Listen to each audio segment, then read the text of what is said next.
britanniques des années 60-70, 9 conservés dans des dépôts, et il essaye de structurer cette armée, mais ça se passe très mal.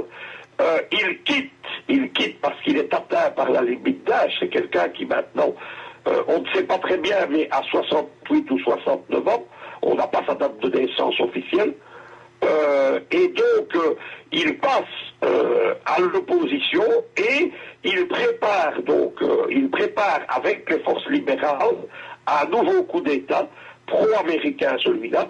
Il a lieu en février-mars 2014. On pense au départ qu'il a échoué. Certains disent que c'est un coup d'État cathodique parce qu'il se limite à un appel à la télévision libyenne, mais en fait, il est en train de rallier tout ce qui reste de l'armée libyenne. Et quelques semaines après, on voit de nouveau à Tobrouk, on voit une conférence de presse où tous les chefs d'état-major de l'armée libyenne sont au garde-à-vous derrière Hifter. Il a le soutien de la CIA, évidemment. Il a des moyens financiers qui, semble-t-il, sont considérables.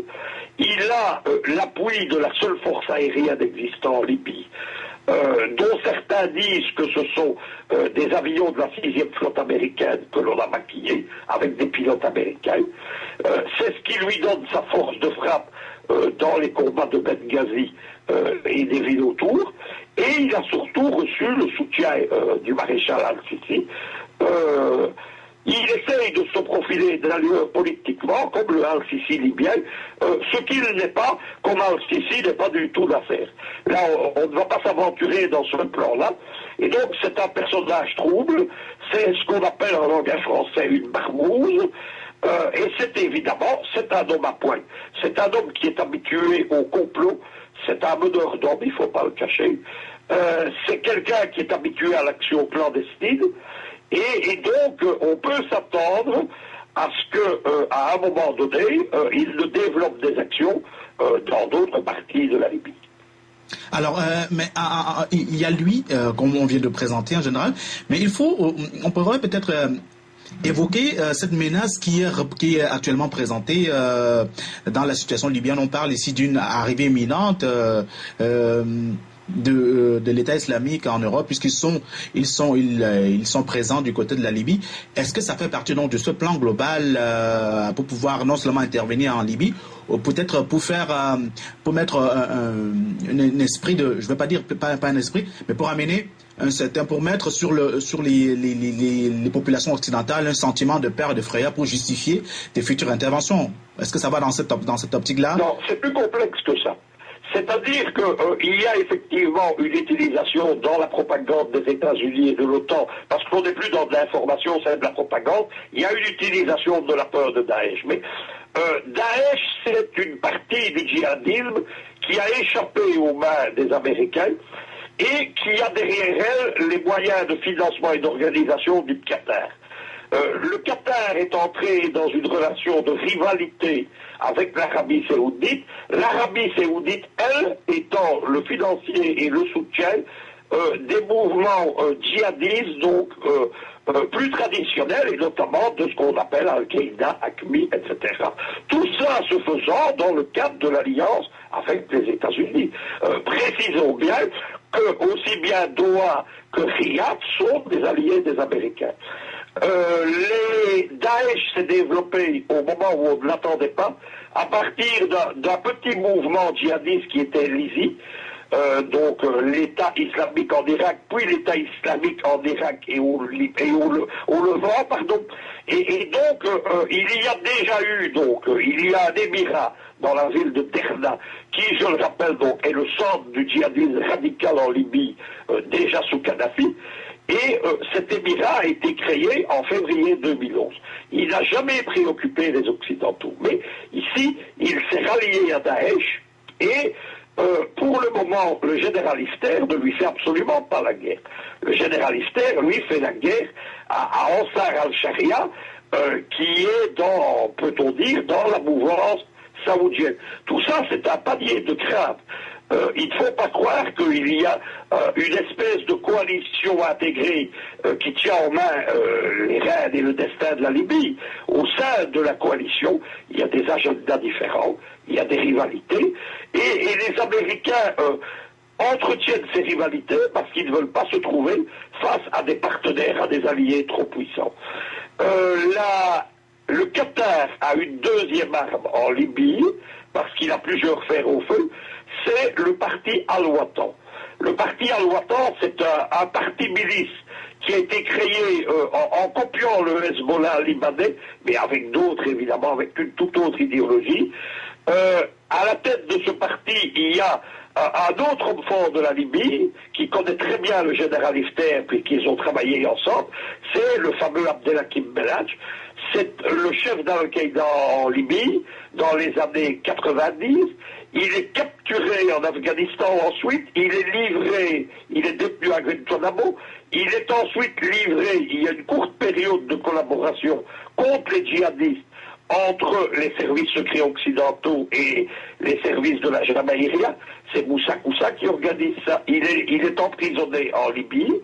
Il est libéré avant l'insurrection de février et immédiatement on le retrouve également dans les premiers jours de l'insurrection de Benghazi, on le retrouve organisant les katibas du CNT avec Haftar et avec un autre personnage qui est un général qui trahit Kadhafi à ce moment-là, c'est le général Younes. Haftar, Abdelhakim Belhadj et Mustafa Abdel Jalil font exécuter le général Younes en février 2011, et c'est une crise au sein du CNT parce que lui avait d'autres vues pour la Libye et avait son armée personnelle. Abdelhakim Belhadj dirige donc ce parti Al-Watan. Je voudrais démentir des informations qui ont été diffusées sur de nombreux médias africains. Abdelhakim Belhadj n'est absolument pas le chef de Daesh en Libye. Certains ont cru ça parce qu'il est également financé par le Qatar, mais Abdelhakim Belhadj et le parti Al-Watan font partie de la coalition Fache libyenne, et on a pu voir Abdelhakim Belhadj à la table des négociations, notamment à Alger, il y a quelques jours. Abdelhakim Belhadj, il explique tout le jeu pervers des Occidentaux avec les djihadistes. Il faut encore dire deux choses. Lorsque Tripoli est prise, il est nommé par les généraux français de l'OTAN gouverneur militaire de Tripoli, l'ancien chef d'Al-Qaïda en Libye, et c'est lui qu'on cherche d'organiser les premières katibas de l'armée syrienne libre en Syrie en octobre, novembre, décembre 2011. Il organise un véritable pont aérien depuis les aéroports libyens, avec des avions qui sont des avions occidentaux maquillés. Rappelons que la Libye de Kadhafi n'a pas de gros porteurs du type Hercule. On a donc donné des avions. Il amène là-bas des armes, il amène là-bas des missiles, il amène là-bas des blindés, et il amène plusieurs dizaines de milliers de djihadistes qui servent à lancer le premier assaut contre le gouvernement de Bachar el-Assad. Ça, c'est ce qu'est ce Abdelhakim Belhadj. Les Occidentaux ont joué avec le feu en Libye, mais je vais vous dire qu'à partir du moment où le sort des populations libyennes, et j'aimerais qu'on parle de ces populations ensuite, où le sort de les populations libyennes ne préoccupe absolument pas les Occidentaux, toute cette résolution pour protéger les civils libyens de février 2011, elle n'avait qu'un but, c'est permettre l'agression de l'OTAN contre la Jamaïria. Les civils libyens n'intéressent pas les politiciens occidentaux, n'intéressent pas les généraux de l'OTAN, et donc le reste qu'il y ait un chaos avec de plus en plus de gens, je vais vous ajouter que ça sert évidemment le plan B américain, et ça sert aussi le général Haftar, parce que Daesh est en guerre ouverte contre Al-Qaïda dans la Syrie, la guerre civile libyenne actuelle. Eh bien, le front al-Nusra, qui est Al-Qaïda en Syrie, est du côté des Occidentaux contre Daesh dans les combats. C'est la même chose que les Occidentaux espèrent en Libye, et donc ils ne font absolument rien pour détruire l'embryon de Daesh en Libye. Ça serait très facile pour eux de s'emparer de Derna, qui est une petite ville. Ils ne le feront pas. On voit tout de suite à qui profite le crime. Elle profite à la politique américaine. Les Européens, comme d'habitude, ils font une guerre contre les intérêts de l'Europe, comme ils l'ont fait en Afghanistan, comme ils l'ont fait dans l'agression de 2011 en Libye, comme ils le feront dans la guerre syrienne, tout simplement parce que l'abcès de fixation libyen et la présence de ce que les journalistes américains appellent un hub djihadiste en Libye, un terme qui est inspiré de l'informatique, eh bien, ça va évidemment aller contre les intérêts de l'Union européenne, puisque les djihadistes, notamment ceux de Daesh, sont à 300 km des côtes de l'Union européenne. Il faut quand même rappeler l'avertissement de Mouammar Kadhafi. Mouammar Kadhafi, lorsqu'il a repris la parole pour la première fois à la fin du mois de février 2011, il a lancé un avertissement aux Occidentaux. Il a dit ce sera moi ou Al-Qaïda. Al-Qaïda est là, avec encore pire Daesh. Il a dit vous aurez l'immigration sauvage incontrôlée. Elle est là. Et il a dit, vous aurez la drogue sans contrôle, elle est là, puisqu'elle, maintenant, elle étale des moyens de financement des organisations djihadistes, comme le trafic d'êtres humains d'ailleurs.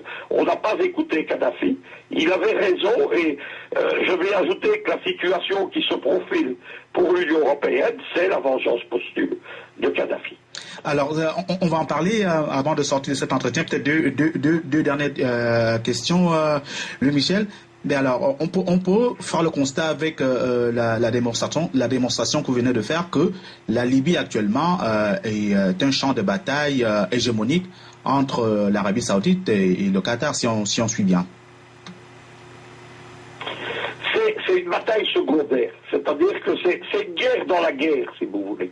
Il y a actuellement une guerre entre les deux grandes branches rivales du djihadisme, et ça a des répercussions un peu partout, puisque vous avez vu l'allégeance de Boko Haram au califat de Daesh, et le même choix se pose maintenant aux organisations de l'Azawad au Mali, et c'est ce qui explique notamment que les accords de pacification du Mali ne débouchent pas.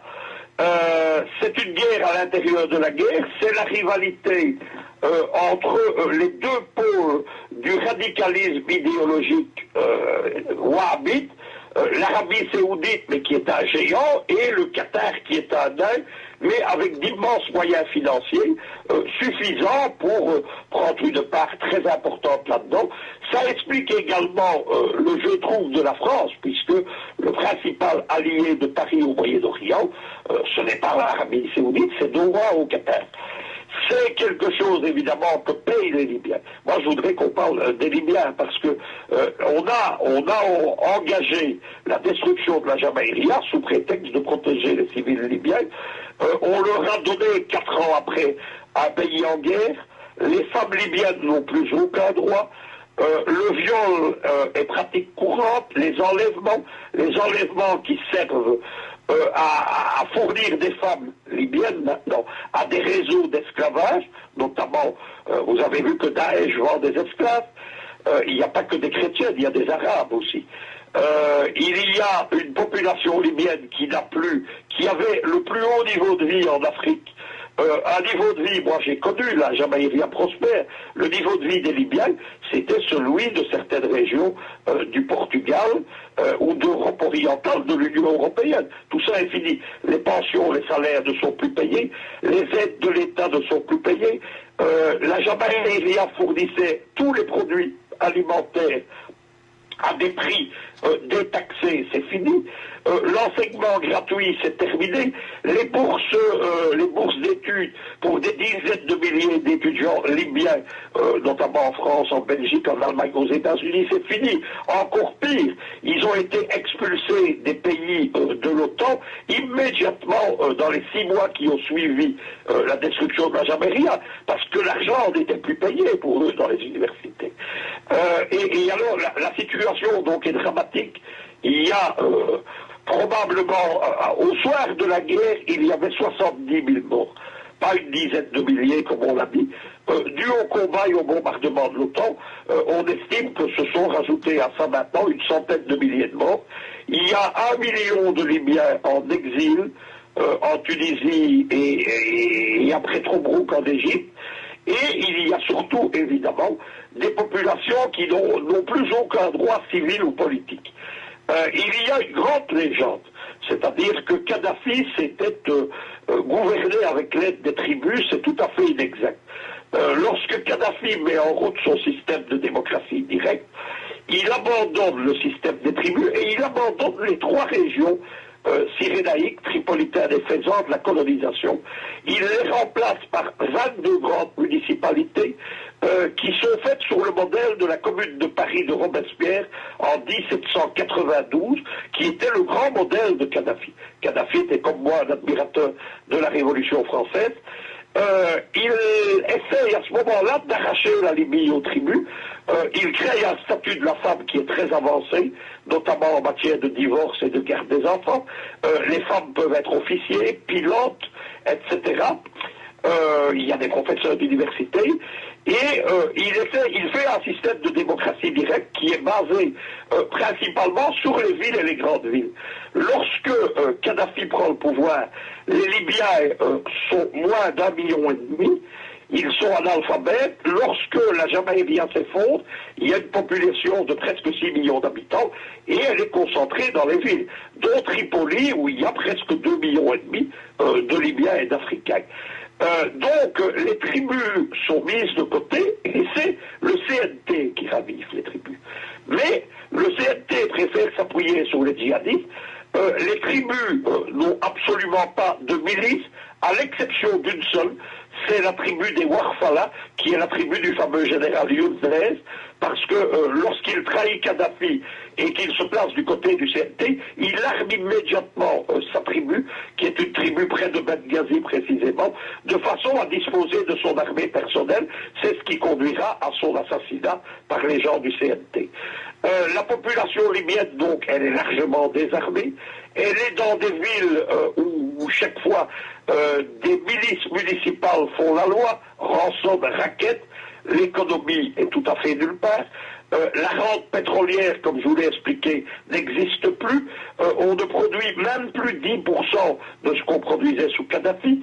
Je vous expliquerai pourquoi après, c'est un des échecs des Français dans leur action en Libye. Total pensait s'emparer des puits de pétrole libyens et elle en retire maintenant moins de pétrole qu'avant. Les Américains s'en moquent eux, puisque vous savez que grâce à l'extraction du pétrole et du gaz de schiste, les Américains exportent du pétrole en 2015. Ça ne les intéresse plus pour le moment, le pétrole libyen. Ce qui les intéresse, c'est la neutralisation de ce grand pivot géopolitique panafricain qui était la Libye de Kadhafi, et donc la population, elle est malheureuse, elle est nulle part.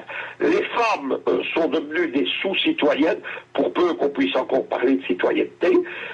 Les gens qui vivent au grand jour et normalement, ce sont ceux qui sont liés aux djihadistes et aux milices.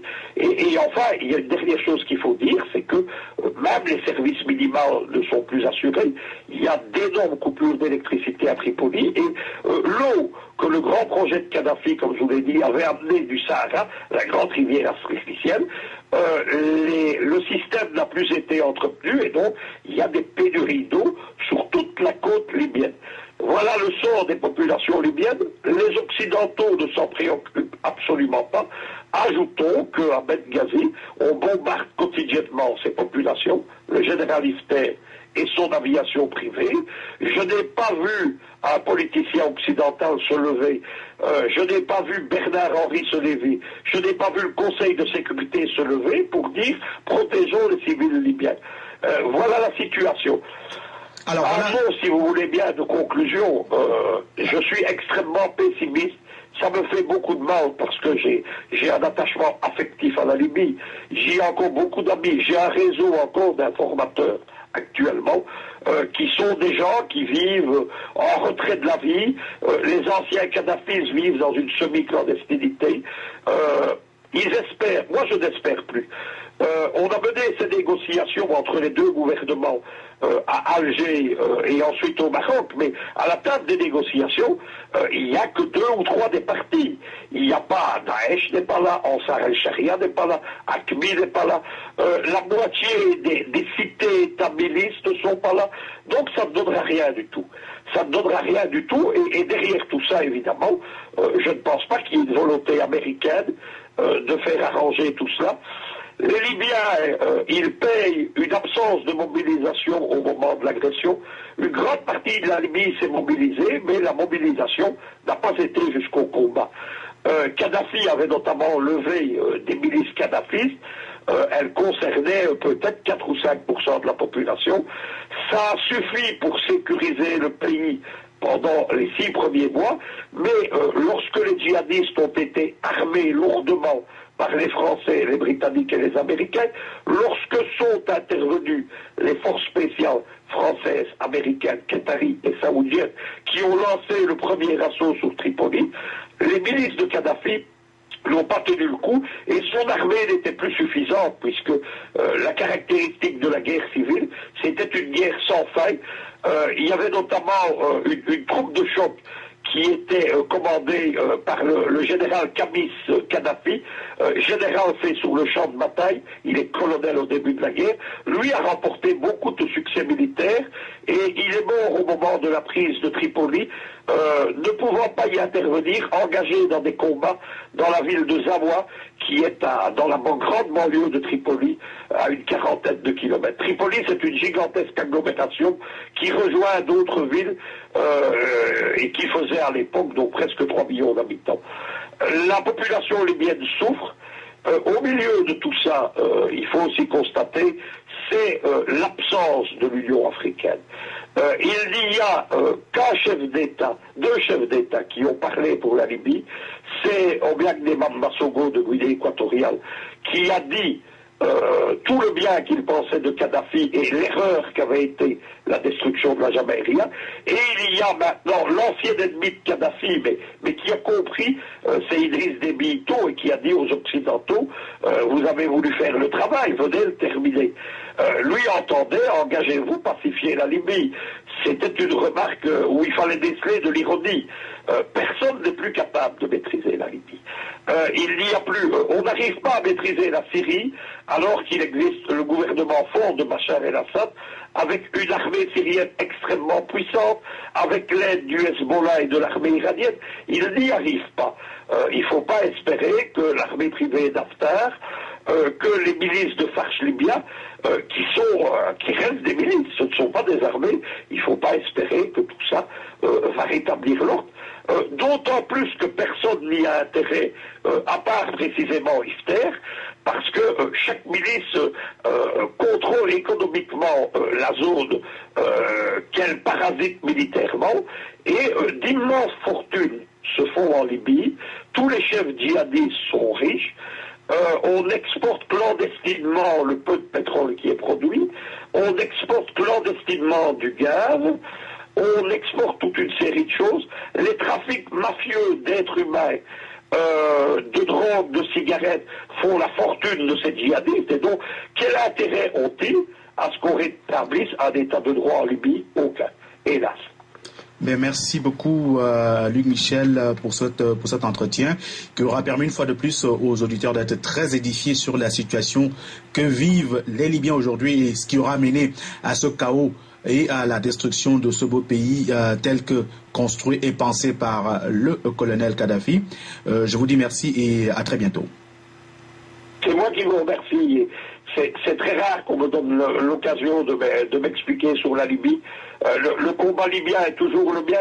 Je défends la mémoire de Kadhafi, je défends la Jamaïria et je défends une idée parce que je pense qu'à un moment donné, mais probablement dans une génération, au milieu du chaos, il y aura un jeune qui se levera et qui se souviendra du colonel Kadhafi, de son idéologie et de son œuvre. Bonne soirée chez vous du côté de Bruxelles. Bonne soirée à vous.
CameroonVoice.com, la tribune du Cameroun. Voilà, retour dans ce studio de Cameroon Voice. Vous êtes toujours à l'écoute de Sans détour, qui est donc arrivé à son terme en ce dimanche 22 mars, une édition qui était consacrée au chaos libyen, et grâce à nos deux invités, Gilbert Camto et Luc Michel, vous l'avez compris, la situation de la Libye est une situation déplorable, préparée en avance, et aujourd'hui on n'a que les yeux pour pleurer, car on a laissé Kadhafi tomber, et Kadhafi donc et la Libye avec, et les Libyens avec. Didier Meps était à la technique, Chris West au micro de cette édition de Sans détour. À très bientôt.